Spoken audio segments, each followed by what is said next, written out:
And there was an argument that, okay, well, there was a video conference. That does not suffice for jurisdiction of the court. This is a subject matter jurisdiction issue. So why are the fingerprint cards important, Michael? The fingerprint cards are important because if they don't have the fingerprint card, they can't prove that I was booked. If the absence of the fingerprint card shows that there's no superior court information, there's no Supreme Court jurisdiction, there's no nothing. And so if that happens, then the plea agreement that I took, which I said is invalid anyway, but the plea agreement I took definitely isn't valid because one of the bases of the plea was to remove my criminal liability for something that I didn't have any criminal liability. Therefore, the entire plea gets unwound and unwrapped. And what happens?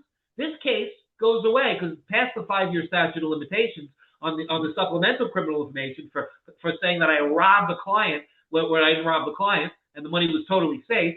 But the second part, the fake Facebook case, goes back to pre-trial, and I say, Judge, speedy trial. I want to go to trial next week, and I want to cross-examine Mike McMahon, the quote-unquote victim. I want to cross-examine Ron Castorina, who testified before the grand jury, and I want to cross-examine everybody else. I want to take this to trial right now. Fake Facebook case. Let's go. Giddy up. I'm asking the questions. Cross-examination. Let's do it. And that will be the end of their political careers, and it may very well bolster what I've been talking to the feds about, color law and RICO violations and other things, which are probably going to happen after the November election in New York.